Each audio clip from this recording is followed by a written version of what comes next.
Well, hello, and welcome to another edition of SportsDay Rangers. I'm John Blake. And I'm Evan Grant. So, Evan, you wanted more lines in the intro, so take it away, buddy. Well, John, the Rangers ended their long West Coast road trip 4-6 along the West Coast. And then they split the first two games of the Pirate series as we record this. And this is now a 9-game homestand that they are just starting. But the big news this week, of course, is that Wyatt Langford is on the IL with a strained forearm.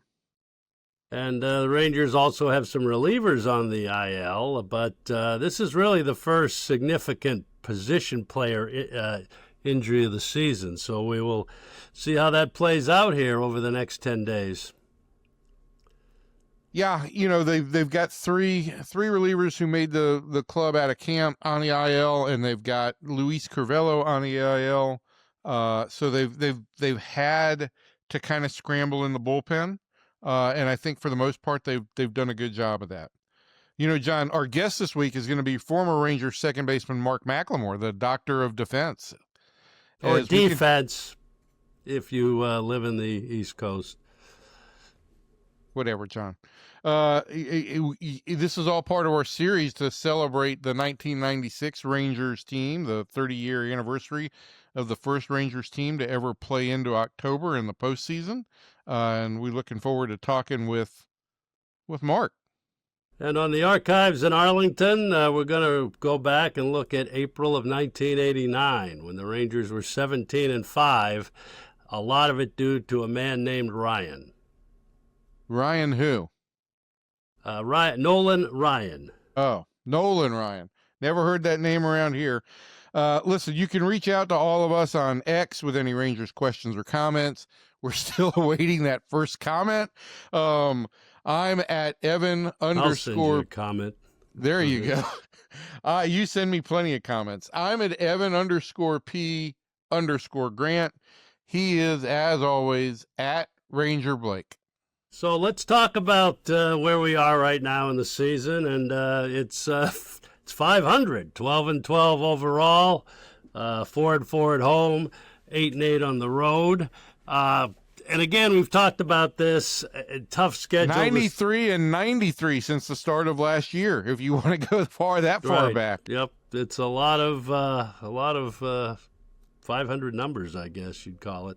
But we've talked about this. The schedule is tough early, but the one thing is the club is still struggling offensively here, especially at home.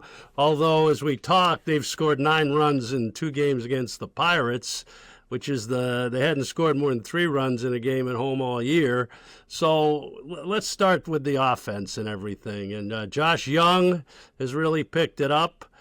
Brendan Nimmo has cooled off a little bit. Jock Peterson's getting on base a little more, but it's still a work in progress. Well, this offense isn't going to go and really hit an extra gear until the 2 best players in the lineup, Corey Seager and Wyatt Langford, get hot. And obviously with Langford out for at least 10 days now, that's going to be a challenge. But yeah, I think there are guys who have underperformed more than Langford and Seager did, but nobody that has the ability to have as big an impact as those 2 guys do. And Corey's just off to a subpar start for him. Wyatt has been off to an uneven start, and when it looked like he was starting to maybe get back on track a little bit, he had the quadriceps injury. He comes back 4 days later, plays for a week, looks like he's getting on track again, has the forearm injury. So this is early season soft tissue type injuries have been something of a constant for Wyatt Langford in his career now. And should that be a concern to the club? I mean, 5 times on the DL with the same basically type of injury, not catastrophic by any means, but enough to kind of derail his season at times. Yeah, I think that there's probably going to have to, this is Wyatt's 3rd year, and I think there's going to have to be some degree of reckoning on his part about what he may or may not be doing that puts him in a position where he ends up with some soft tissue injuries. This is a large number. I'm going to have a story at some point in time here, John, in the next couple of weeks on Brandon Nimmo and all of the learning that Nimmo did during his time with the Mets. And he was really self-aware about why he was getting injured, why he wasn't on the field as much. And he made some real changes to his life and his prep. And I'm sure that that's something that the Rangers would be welcome for Brandon Nimmo to have a conversation with Wyatt about. And what can you do? The bottom of the order obviously has been a challenge. Josh Smith is off to a pretty slow start. Ezekiel Duran has done a nice job filling in, both at second base and now extensively in left field. But again, like you say, until the guys at the top of the order started, they really do need somebody to kind of jumpstart this thing. Sure. And listen, credit to Josh Young. He's made adjustments. He's not chasing like he once was. I think this is the best 12-game stretch we've seen of Josh Young, maybe in his career, certainly since May of 23, when he was on the way to being the all-star starting third baseman. So he's made some adjustments. The Rangers obviously need to see that long term, but this is a really good trend for Josh. I think Josh Smith is starting to have some better at-bats, but certainly there's some pressing there, and the presence of Ezekiel Duran is going to make this interesting. But Duran right now is probably needed in left field as much as anything. You're going to have, I would assume, for the next 10 days, whenever you have platoons opportunities, you're going to have Alejandro Osuna getting some time against some right-handers. Duran will start against, the lefties that are coming up, which are going to be Jeffrey Springs, Max Fried, maybe twice, and Tarek Skubal. And he'll probably get a start or two at second base along the way. But yeah, I mean, it's right now it's still trying to scramble to get everybody really moving in the same direction offensively. I think the approach largely has been good. I think the results have not been great for some guys. But look, I came away from Tuesday's series opener with Pittsburgh impressed with the way the Rangers went about their at-bats, with the fact that they scored a run on a sac fly, that they got a guy home with a ground ball to the right side, that, they strung together some extra base hits. This team is doubling a lot more than it did in 2025, and I think that's a good sign.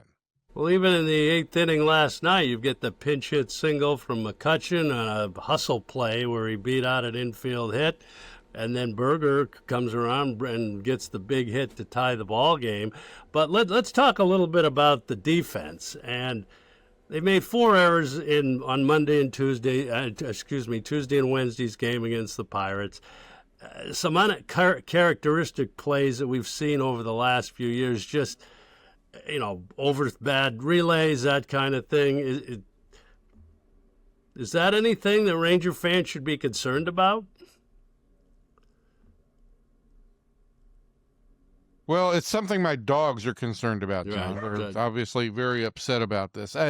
Listen, the Rangers set up a major league record last year for fewest errors, right? And the one thing you could count on from that team in 2025 was that they were going to play solid defense. And, you had Seager boot a routine ball on Tuesday. You've had some dropped pop flies. I think the error last night on Josh Young throwing home, again, where the runner is and where he's charging that ball, that's a hard decision to make. I don't know that that's a terrible error. It's costly, but I don't know that it was a terrible decision on Josh's part. If anything, maybe he needs to stop and plant, and I think he had time to maybe do that. But certainly the defense has not been as consistent as it was last year. And then we say that, and then Evan Carter makes that great catch on Ornell Cruz on Tuesday night. But again, there's been overall it's not been consistent, right? I mean, that was a great catch, and that was the first time Evan's gone above the wall to steal a home run, and he's played really good defense in center field. There was this question about who should play center field, Wyatt or Evan. I think a healthy Evan Carter has really answered that. I think he's a +5 in defensive runs saved, maybe second in the big leagues to Pete Crow Armstrong at this point in time in center field. He's played really well in center. I just think that Yeah, the Rangers need to tighten up the defense a little bit. And I think if there's anything that's really frustrated Skip Schumacher, it's the fact that as much as he touts run prevention, that this team hasn't done a good job of preventing runs on the defensive side. So, pitching-wise, anything stand out to you? The starters the last week have not been able to go real deep in games. Kumar Rocker with the only quality start over the last, I think it is 6 or 7 ball games now. You'd like them to go a little deeper. Yeah, you would. I also think, you've got 2 starters age 35 or older who have long histories of injuries. I think the Rangers are, for lack of a better term, going to be very cautious early on with them. And I think that's why Jacob deGrom had sniffles and a little bit of a cold on Friday night. That's why he didn't go as deep as he might have been able to go. I do think, you would like to see these guys be able to start going deeper into games. We're at 25 games in right now. I would expect that the Rangers will start to push these starters a little bit more, and they need to, quite frankly, because you can't keep asking the bullpen, especially a bullpen that's scrambling as much as it is, to pitch 3 or 4 innings every night. And you've got Tyler Alexander that pitched 2 shutout innings on Wednesday night, has shown he's been able to give you a little bit of length. But again, you're right. And again, you're still kind of mixing and matching there at the end of the ball game. Yeah, and, 9th inning on Wednesday, Cole Winn doesn't get the job done. But you can't go to Jacob Latz every night. Gavin Collier had already pitched. There's only so much the Rangers can do, and that is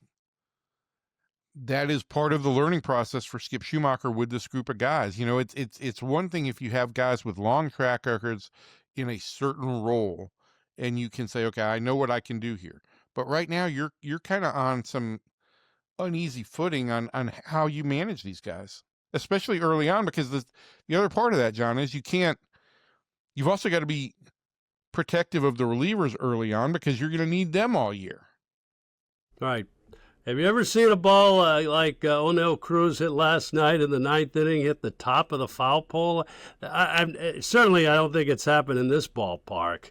Yeah, but, I mean, that was crazy. And those foul poles here are, I think, 93 feet high, and they're not, there are a lot of foul poles that are taller in baseball. There are ones that are shorter, but it was crazy. Yeah, to actually hit the very top of the foul pole and take the kind of bounce that it did was ridiculous. But listen, the home run that Carter took away, he hit 111 miles per hour. And it left the bat at a 34-degree launch angle. And like Carter said, you put those metrics together, you're looking at the second deck. So the fact that he hit that ball that hard and that high, no, it doesn't surprise me. And again, it just goes back to how fortunate the Rangers got with Carter making that catch, and that the ball, kind of went to the place in Globe Life Field where balls go to die. And how crazy is it at this point that the National League Central has all 5 teams? I mean, Milwaukee, the defending champion, is in last place right now, but it's crazy. I mean, and again, it's early on, like we've said, but teams like the Pirates, they're no pushovers anymore. No, and the Pirates have really good young pitching, and as we see with guys like Cruz and the shortstop Connor Griffin, who's certainly very young, they've got a good young talented team. You look at what Cincinnati is doing right now with Tito Francona, and the fact that they came in here and swept the Rangers. Maybe that's not quite as big of a surprise or a shock as it seemed like at the time. The National League Central is for a change, it appears like it's a force to be reckoned with. We'll see if that continues all year. And the Rangers will go next 4 series here against the American League. They've got 6 against the Yankees. First place A's at this, as we record, come in over the weekend, and then a weekend series in Detroit. So it doesn't get any easier here on the schedule. But let's go back to 1996, and our guest this week, as Evan mentioned, is Mark McLemore, whose nickname was the Doctor of Defense, coined by the late Mark Holtz, but a real guy who brought that team together, had a lot to do with the culture in the clubhouse, as well as playing great for that club. And we'll talk to Mac next.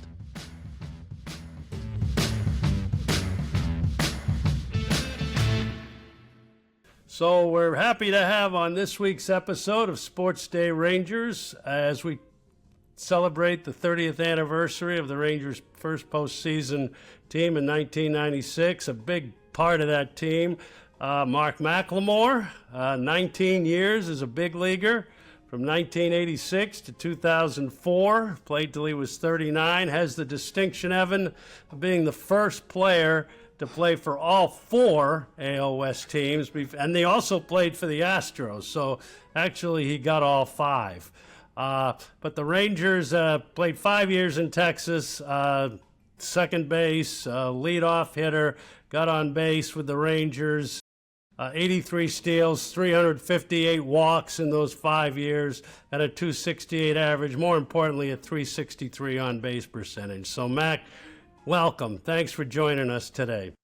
Oh, great to be here. This is it's going to be fun talking about those times, those days, trying to go back that far in time. Hopefully this will all work. So I just want to get back to a little bit before the 96 season, then we can get into it.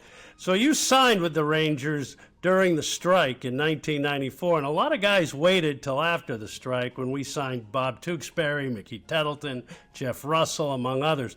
What was your motivation to sign with Texas at that point? Well, I knew at some point we were going to go back to play, and Texas was somewhere that I wanted to be. My agent at the time was Tony Attanasio, so he gave me the whole rundown. And obviously, playing for other teams, had been coming here for years, but coming in, or going to a city and playing in a city is different than actually being there and playing for that team and living in that city. So Tony gave me the rundown and everything. So I was like, hey, number one, Johnny Oates. Number two, Doug Melvin. I obviously had some time with them in Baltimore the previous year. So knowing those guys and knowing that baseball was going to come back at some point, didn't know when, and then wanting to be, here, it was really a no-brainer for me. And the relationship with Johnny Oates was what had a lot to do with it, right? You'd played with him under him for 3 years in Baltimore. Played a lot of outfield during that time, but that certainly was a major factor. No question about it. If it hadn't been Johnny calling, I might have ended up somewhere else. I probably would have ended up somewhere else. I know I would have ended up somewhere else if it wasn't Johnny calling. I'll just say that. And so that just played, it really played a major hand. I mean, I believe I was the first person he called. At least that's what he told me. And I believe him. So I went with that, knowing the kind of man that he was, the character that he had, knowing how, what kind of family man he was.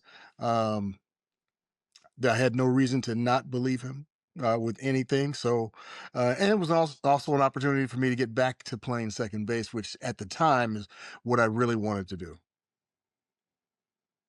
Mac, what did Johnny mean to you? I mean, it's been so long now. It's been 25 years since Johnny Oates was in the Rangers dugout. There's a whole generation of fans that didn't grow up with him or knowing that. And he brought a special level of authenticity and a belief in the players in the clubhouse. And I'd love to hear you articulate what it was that he meant to you in that role. For me, and this goes through, throughout, my career, actually my life, period. Credibility. If he said something, I believed it. That was it. Just his character. That's who Johnny was. Yes, a great baseball man, a great manager, but a great person more than anything else. And for me, that meant a lot. That said everything that I needed to know. I remember getting to Baltimore and, what he told me with our first conversation about me, arriving in Baltimore. I know what you can do, but you've got to show me what you can do. And, we've got a special situation here, and you know what that means. Now you need to go show me what you can do, and this is what will happen. And so I did my part, and he absolutely held up his part. Sure. Okay, so let's talk a little bit about that 95 season leading into 96. The Rangers were very dysfunctional in 94. We had the pieces, but when you came in 95 and we started to sign guys like Mickey Tettleton, Rusty, we had Juan, pitching, getting Kenny Hill for the 96 season was huge. But in 95, did you kind of see this as kind of coming together and that this team could be really good? Knew we could do some damage. There's no question about it. Offensively, defensively, and obviously most of the time, even, to this day, the biggest question is usually pitching. And so that was a question, then as well. How's the pitching going to be? How are the pitchers going to hold up in the heat? That's always the question, or used to be the question here in Texas, about, are the pitchers going to be able to make it through a Texas summer? So yes, I knew we had the pieces, but it's all about putting it together. I mean, I'd seen teams before in the past that had all the pieces. They had the offense, they had the defense, they had pitching, but weren't able to put it together, meaning they didn't know how to win together as a unit. So I saw the pieces that we had, and I figured, yeah, we have an opportunity to do it, and that's really all that you can look for or ask for. It doesn't matter, what's on paper. You've got to go out there and play. So you can't just say, hey, this team, we've got this, we've got that, we're going to go out there and win. There are a lot of things that have to go right for you. So yes, I felt we had the pieces, but did I know we were going to be able to do the things that we ended up doing? Not in 95 or 96. After 96, I started feeling like, yeah, we could really, really, go deep in the postseason and win a World Series. But Mac, I think one thing that in John's very lovely introduction, one thing he didn't mention, obviously, is the impact you had on the clubhouse. And certainly he mentioned that there was some dysfunctionality in 94. And really there had been all throughout the Rangers history. And listen, 95 with the late start and everything, it was hard for a team to really come together. But Johnny trusted you in that clubhouse, probably more than any other player. And how did that come about, and how did you kind of take that? Because I don't know that you had ever envisioned yourself as a clubhouse leader prior to that, and how did it kind of happen?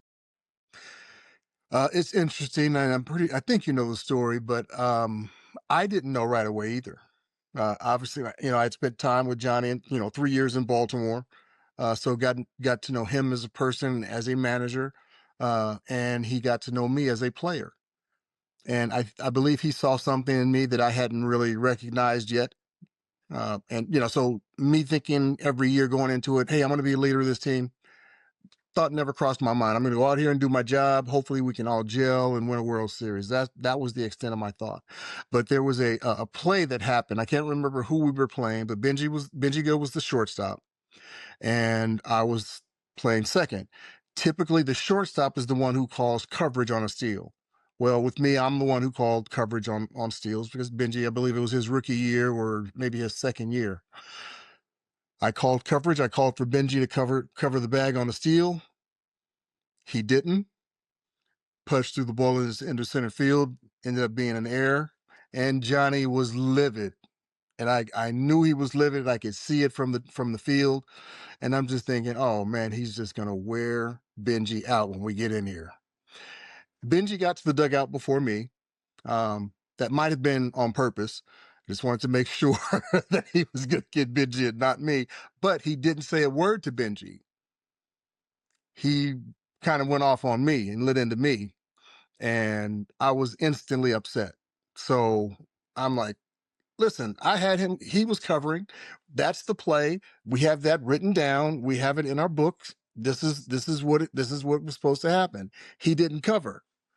And so I was hot. I didn't speak to Johnny for a week, an entire week. And he finally got fed up. And I'm walking by his office one day, and he comes out of the club, out of his office, and he jumps on my back. So for me, number one, this is not a smart move for Johnny to do. And I think people are probably thinking, well, yeah, I was probably upset. No, most people don't know that Johnny had a bad back. I did know that. So for him to jump on my back and I'm actually carrying him, piggyback, that was my first thought. Why is he doing this with his back? He knows he can throw his back out anyway, and at any time. And so for me, I'm like, okay, what's going on? And all he said to me was, as he jumped off of my back, "It's your time." And I'm on my way to the train when I just stopped in my tracks, and I'm like, oh my God, I knew exactly what that meant. Johnny brought me there to be a leader, not the leader, but to help lead this team, to be a leader on that team. And then when he said that to me, I knew exactly what he meant. And that changed my whole thought process and how I approach things throughout the rest of my career, honestly. I can laugh about it now, but at the time I wasn't too thrilled him jumping down my neck about Benji. But for me, that I was supposed to make sure that Benji knew he was covering the bag. How do I do that? I give him the sign, he acknowledges it, but he didn't do it.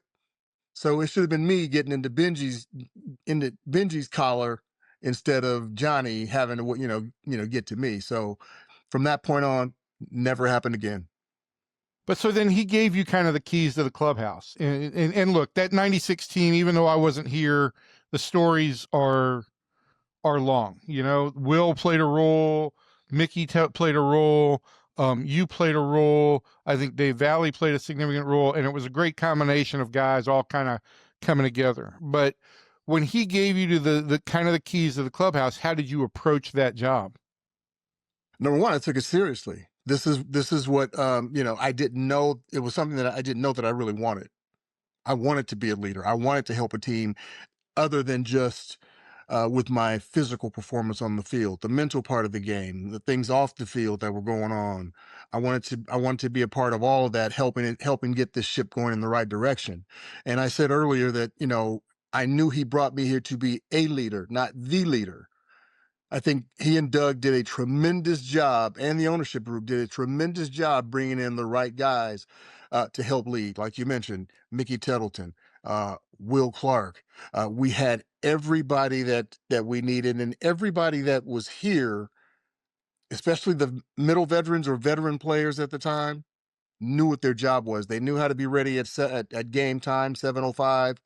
They knew what they needed to do in order to get ready to play that game. If it meant, hey, I need to stay out of the heat today, I'm getting a little tired. It's July, August, or whatever. I need to save a little bit, not take batting practice. But at 7:05, I'm in that lineup, and I'm going to give it my all, and then we'll go back to get to the next day and go from there. So it was a great feeling for me, a huge responsibility that I just absolutely loved and cherished it.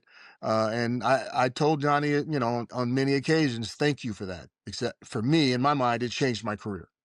The one thing about that team, too, Mac, both offensively and the starting pitching, the lineup played every day. Johnny didn't, people don't remember Kurt Stillwell and Rene Gonzalez were even on that team.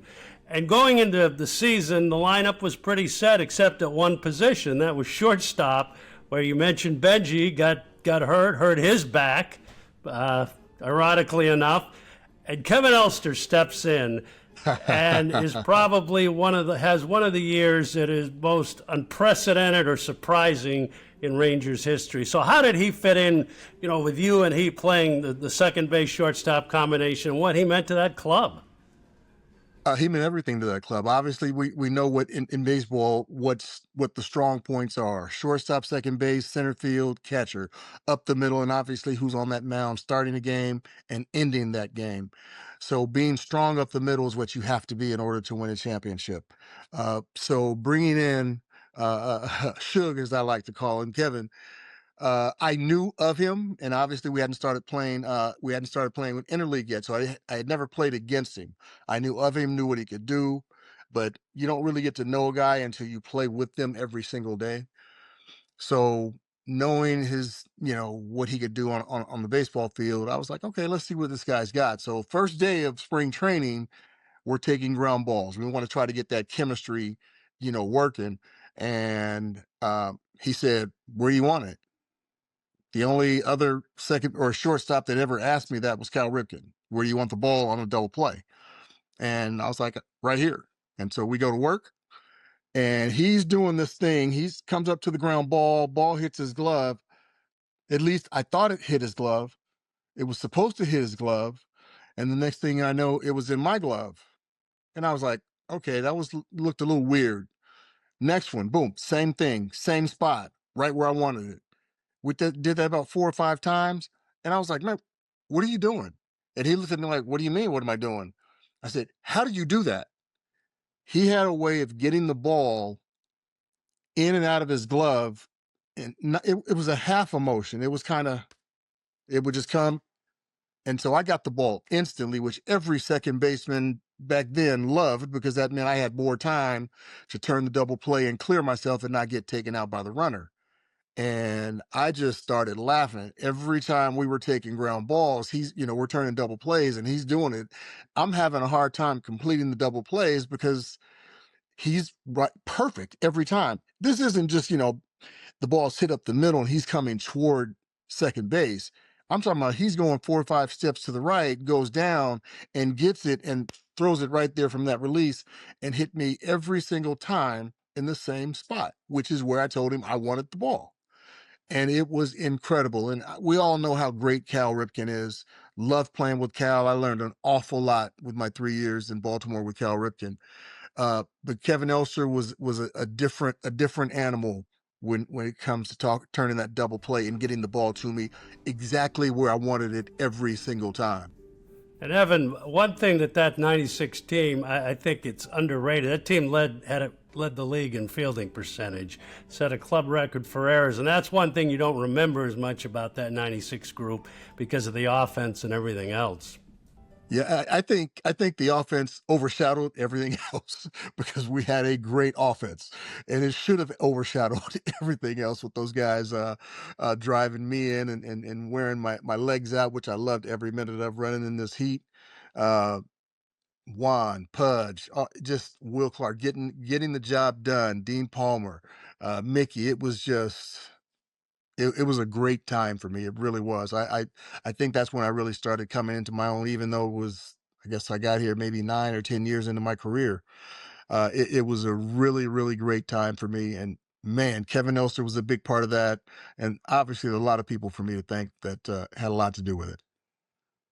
So, Mac, did you understand at that point in your career? I mean, you had played almost 10 years at that point, but did you get how much chemistry meant to a team at that stage? And I'm asking this because I'm curious if how much you got from that about what chemistry actually does mean to optimizing a team's performance. I knew what it meant. I did know what chemistry meant. It didn't mean you were going to win. That's the thing everybody, kind of misconstrues. They get to thinking, okay, well, hey, they've got chemistry. They're going to win. No, it doesn't mean you're going to win. Like I said earlier, there are a lot of things that have to go right in a baseball season in order for you to win a championship.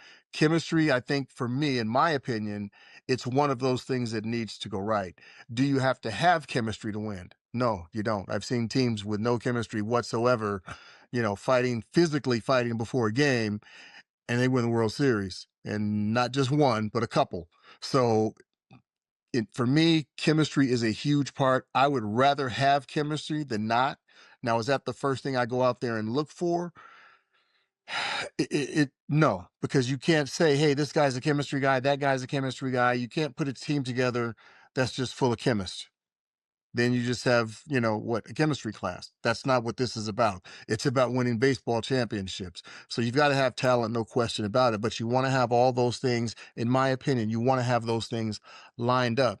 Chemistry, talent, hunger, passion, knowledge of the game. You want to have those. And for me, those are some of the winning ingredients that we had. We just didn't get it done. That's the thing for me. We had a good enough team or good enough teams multiple times to get it done. We just couldn't get it done. Let me ask you, this is the last one for me, Evan. So the Rangers have a 9-game lead in September. As you know, we go to Anaheim, and I was thinking about this the other day when Garrett Anderson passed and had that game-winning hit on Friday night. Which got our lead down, which got the Rangers lead down to 1 game, and then John Burkett, Ken Hill come back, pitch those really strong games on Saturday and Sunday at Anaheim. But, as the PR guy, having been here a long time and knowing how Ranger teams had faded in the past, and I remember the clubhouse was not as that rattled. I mean, you guys were down, No. but you didn't have that weight of 30 plus years on your backs. You guys knew you could do it, right? So what was the feeling at that point? Well, the feeling is exactly what you just said. We knew we could do it. We had a meeting, a team meeting earlier. I think it was sometime after the All-Star break, and I think Will Clark called it. And one of the things he said was this: "Hey, listen, it doesn't matter what happened all those years. None of us were here. So the history of the team in that respect means I nothing." was there, but that's There you go. Other than you, that didn't have any bearing on what we went out there and did every single day from that point on. And I think a lot of guys needed to hear that. And obviously two of those guys stepped up and did what we needed done at the perfect time. Ken Hill and John Burkett, they went out and got the call, got it done. And those were it was just really exciting to live through that, not really knowing exactly what the end result was going to be. It was still an exciting time, and I think that's probably what makes it so exciting. You don't know what's gonna happen. You feel that you're gonna win. You've got all the horses you need to get the job done, but are you gonna get it done? And fortunately, we did. And listen, you won the first game of the '96 playoffs, and obviously the Yankees began a dynasty after that. When I got here in '97 and just watching the first year play out and then into the '98 playoffs, I always got the feeling that the Yankees had gotten into this team's head somewhat. Had they, or were they just that impenetrable as a team? I will say this: two things can be true at the same time. They were they were that good. Obviously, they've got some Hall of Famers from that era that obviously ended up in the Hall of Fame, and they got there for a reason. But I think there were some guys at the Yankees allure, that whole Yankee machine and mystique.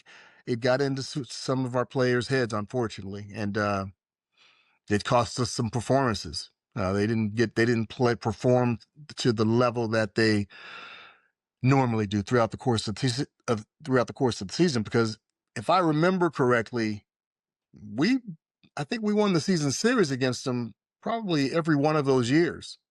So we felt good about how we played them well throughout the course of the season. We've got a really good chance. It doesn't matter who we've got. We can get them. But they just found a way somehow to turn it up another notch and take care of us. So yeah, it's still a little tender, although the guys have since then changed that a few years back. They took a lot of the sting away. I won't say a lot of the sting away for sure. Listen, this has been great to have you here to talk about this stuff in '96. We're overshadowing so much stuff because of your role in in Seattle in 2001, and another great chemistry team that I don't think people thought would set a major league record for wins. But you've always been a great presence around the ballpark, whether you were with the club or not. Um, there was a story I remember after the Hall of Fame game in '99, where, some stuff had happened with Juan and some pants, and there had been some difficult moments. And, you took accountability and you were the guy to go to on that stuff. You were the guy who was not afraid to speak up. And so I always appreciated your candor on that stuff. And I appreciated the way you played the game, and I appreciate still being able to talk to you about the fundamentals in baseball, because you've got that Oriole way in you. You were a Ranger for a long time, but you've got that Oriole way in you. Yeah. Yeah, that Oriole way goes back, Evan. It's part of the fabric there, obviously, and we're looking forward to celebrating this team. This was personally, I think '96 was one of the best teams I've ever been around to work with. I mean, and there were some interesting personalities, Juan and Will at times, and, guys like that, but Roger Pavlik. But, but it was a great team. We do appreciate your time today and look forward to seeing you during the season and as we celebrate this group going forward. So thanks, Matt. Hey, thank you guys. I'm looking forward to it as well. I appreciate you guys. We've known each other an awfully long time, and I just wanted to say I appreciate y'all's friendship. It means a lot to me because I think John, we got a chance to talk about a month or two ago about it. I mean, our runways are getting shorter. They're not getting longer. So I think, being able to spend time with people that mean something to you, family, close friends, I think that means a lot.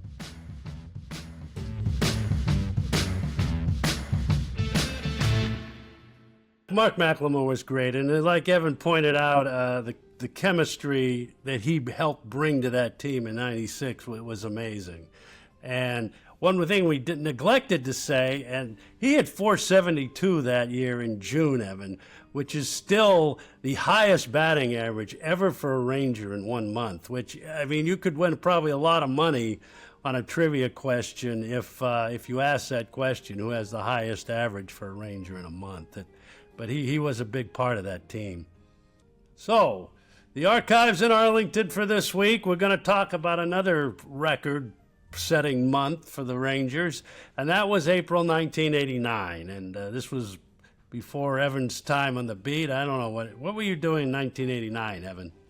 1989, I was covering Louisiana Tech, Northwestern State in Louisiana, the Shreveport Captains, who were at that point in time the AA franchise of the San Francisco Giants, and occasionally got over to cover a Cowboy game for the Shreveport Times. But that's what I was doing. You never came over to cover a Rangers game because if you had in April of 1989, you would have experienced something that us who had worked for the franchise for years never experienced. And, of course, we had signed Nolan Ryan the previous winter, and we don't need to, but just what he brought right away to the ball club. The Rangers that year in April finished 17-5. It's the second best record ever by winning percentage in a single month, still is. It was topped only in June of 2010. That club went 21-6, which was amazing and really put that season, that division title away. But Nolan made 5 starts in his first month with the Rangers. 3-1, 2.06 ERA, had 49 strikeouts in 35 innings. But three of those starts are what kind of electrified his legendary time in Texas. After getting a no decision in the first start, we went to Milwaukee on April 12th. 8 innings, 1 hit, 2 walks, 15 strikeouts. Took a no-hitter into the 7th before Terry Francona, believe it or not, got the only hit that day for the Brewers. We won the game 8-1. Craig McMurtry came in and pitched the 9th. And then after he lost to the Brewers at home in his next start on April 17th, he put together 2 of the more memorable starts I think a Ranger pitcher ever has. The April 23rd game in Toronto, the Rangers were having a great month, and we were a Sports Illustrated. Again, I love to bring up sports because at the time, as a PR guy, to get Sports Illustrated to do a story on you was huge, especially the Rangers. And they were working on a story on the club, and the cover was just, well, you guys might have a shot at the cover, but it kind of depends on what else happens, yada, yada. So Nolan goes out on a Sunday afternoon in Toronto. This would have been at the Sky Dome. 9 innings. He took a no-hitter into the 9th. 8 1/3 no-hit innings before Nelson Liriano triples. We win the game 4-1. It's a complete game. 12 strikeouts for Nolan. And we end up on the cover of Sports Illustrated. I should say Nolan ends up on the cover of Sports Illustrated. And then we close the month, again, a game that a lot of Ranger fans will remember at home on April 30th against the Red Sox. Nolan Ryan versus Roger Clemens. Again, a Sunday afternoon. Nolan gives up a run in the first inning without a hit. It's a walk, hit by pitch, wild pitch. And the Red Sox lead 1-0 going to the bottom of the 8th inning when Rafael Palmeiro hits a 2-run homer off Roger Clemens. We win the game 2-1. Nolan, Jeff Russell comes in, bang, bang, bang, three-out save in the 9th.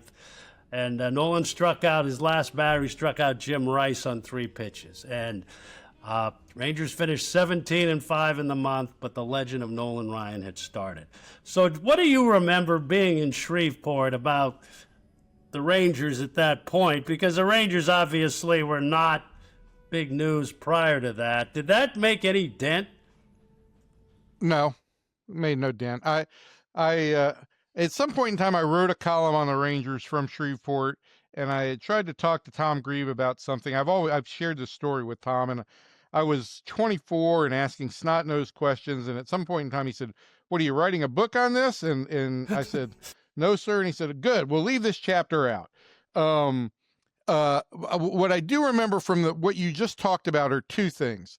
Number one, that my dad once sold a furniture set to Craig McMurtry when he was a Brave, which was a very big deal, at the Riches Warehouse. Secondly, nice guy, very nice guy. Very nice man. Pride of Craig Temple, McMurtry. Texas. So. Very nice man. The second thing that I remember is not so much about that specific season, but, John, I was watching my Instagram feed the other day, which is where everybody gets their news now. And as you may know, I am a fan of the late singer Jimmy Buffett, who was a great spiritual guide for me. And a video popped up of some celebrities reading or singing the lyrics to Cheeseburger in Paradise. Ed Bradley, Goldie Hawn, forget some of the others.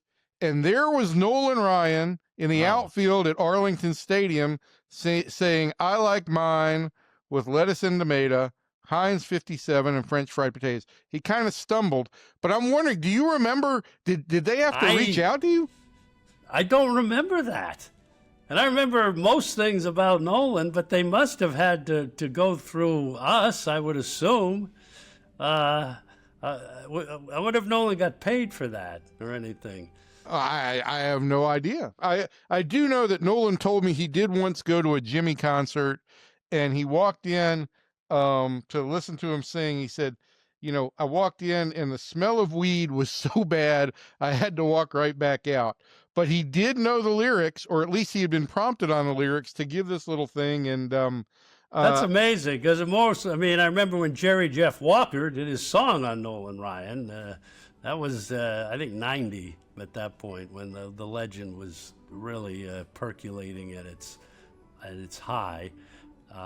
Well, maybe it was after 1990, because Jerry, Jeff, and Buffett were very good friends. Maybe that's where it came from. They had driven down to Key West together in the early 70s. But another chapter in Rangers history that I was not here for.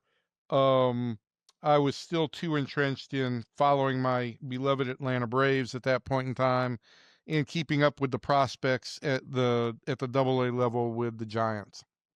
Well, it's just I tend to go back to these stories, and 96, 89. These are the seasons that, in the early days, before it exploded in 2010, 2011, and then obviously 23. But these are the guys you just remember, these guys, and you've been around teams like that too. You just remember the guys, and these groups of players were, a different era, but it was a lot of fun.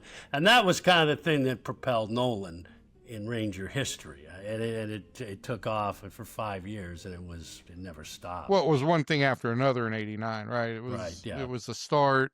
It was the 5,000 strikeout. It just, and we had a good team. We stayed in the race for a while, but again, it's like Rangers history. We were running into the Oakland A's every year. The 89 A's, with the earthquake, but that was the year they won their only World Series in that era. Right, and they went to 4 straight World Series, right? They went to 88, they went to 89. 88, 89, 90. 90, yeah, three straight. Yeah. But anyway, so thank you for joining us on this episode of Sports Day Rangers. The Rangers in the middle of a long homestand here, Evan, and hopefully they can play as well. They can keep playing well at home here and during a very tough stretch of the season. Yeah, it's nice for them to finally be at home after playing 16 of the first 22 on the road, and maybe they will start to get some feeling for a real strong home field advantage as the season progresses. But as always, you know where you guys can find us. John is on the X at Ranger Blake. I am on the X at Evan_P_Grant. On Instagram at the same handle, and on Blue Sky at just Evan P. Grant with no underscores. So you can find me anywhere. And on YouTube, too, once a week. Yes, because I'll be doing a YouTube stream probably as we speak. Well, thanks, everybody, for joining us, and we'll talk to you all next week.